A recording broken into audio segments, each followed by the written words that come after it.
I just got back from a left-wing protest filled with Labour supporters, so I decided to take anti-Semitic things that Jeremy Corbyn had said or done and pretend that Boris Johnson had done them to film their real reaction. It was incredible. They were so critical, and then when I flipped the script and told them actually these were things that Jeremy Corbyn had done, you should have seen them stutter and squirm. Watch this video through to the end, you won't regret it. Everyone's heard about anti-Semitism in the Labour Party. Yes, indeed. But no one's talking about anti-Semitism in the Conservative Party. No. Did you hear that Theresa May just unveiled a statue of Lady Astor, a known Nazi sympathiser? Absolutely, yes, of course I did, yes. I did. And what do you think about that? I think he's absolutely hilariously hypocritical. So I'm going to now give a couple more examples. So Boris Johnson is on record, describing an author who described the Jews as a peculiar and ugly race that are behind every war in Europe and every movement of capital. He described that author as brilliant, if a little controversial in his time. Does that surprise you? No, because they both seem to rewrite history as suits them. Really not shocked at anything that man says, to be honest. Well, nothing surprises me that Boris Johnson says, to be honest. Yeah, this is stupid. What I said is somebody stupid is stupid. I'm from Poland. Auschwitz is Poland. We know we have before Second World War few millions Polish Jews, and they Nazi kill everyone. That's a bit harsh even for him to say that. Yeah, I'm quite surprised that he would say that. Yeah. So another example would be Boris Johnson invited someone to Parliament that said that Jews drink the blood of Christian children. Not only did he invite this person to Parliament, Boris Johnson described them as an honoured citizen. Does that surprise you? No, but damn. Do you think someone who's saying things like inviting people like this is fit for office? No, of course, yeah. And so do you think people that are making these statements, like the ones I just shared, do you think they should be standing for office? No, of course not. No, not in the slightest, no. Had that been in the Labour Party, they would be expected to resign or make a public statement and resign. I don't think he's fit for office. Yeah. No, he's not. I don't think he's fit for office anyway. I think he's barely fit to play in a playpen, let's be honest. So here's the twist.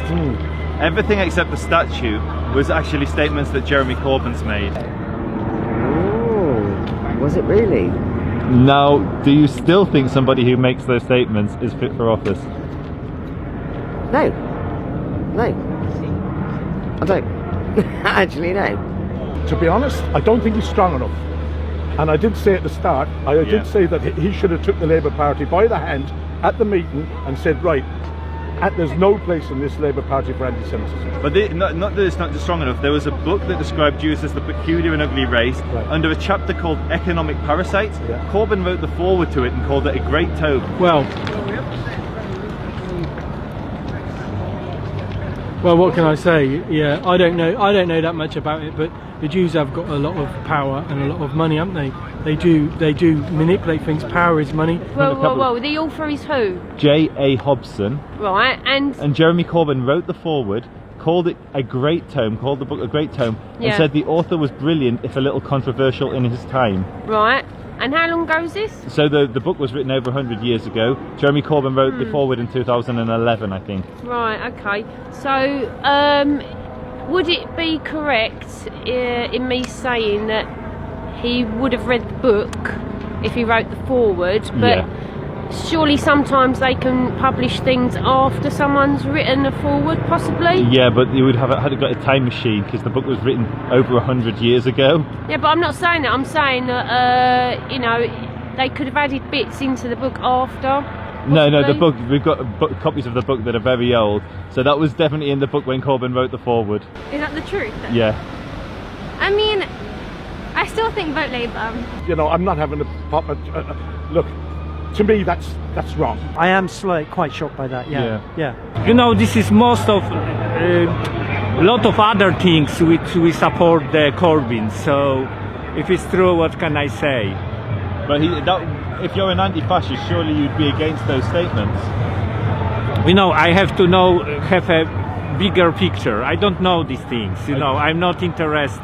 I'm not a focus on these things. But as an anti-fascist, shouldn't you be focused on these things? Oh man, I should be, as a big word and lot of things.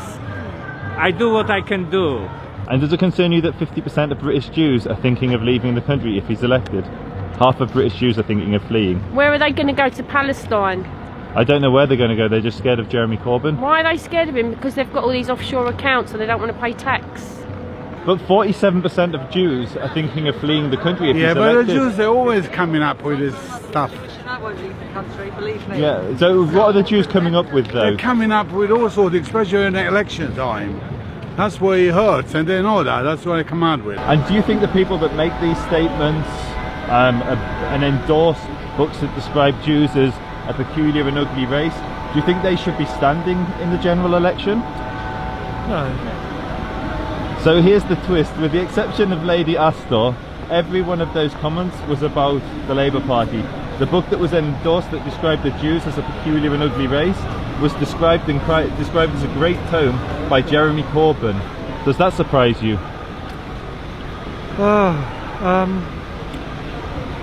Again, what you look for, you'll find. You know, what you're doing is conflating a comment about a particular individual and then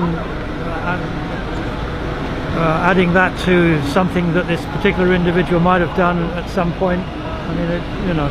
But when it was Tory MPs, you thought they should stand down? Well, yeah.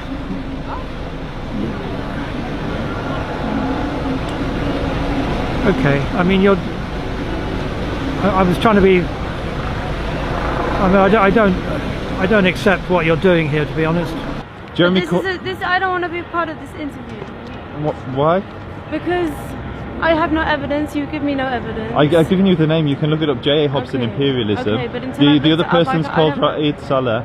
So if what I'm saying is true, do you think Jeremy Corbyn is fit for office if he has said those things?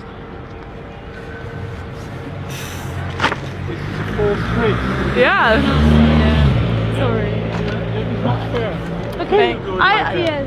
No. I don't want to. Where is this going to be published? On YouTube, I can give you a card if you want. Can you not publish me, please? Kind of 50% of British Jews are wanting to leave the country. 50% of British Jews are thinking of fleeing the UK. And we used to have allies on the left. And now when we expose anti-Semitism, people just run away and say that they don't want to be filmed, but they're quite happy when it's coming from the right. Why won't people stand with us when the anti-Semitism's coming from the left?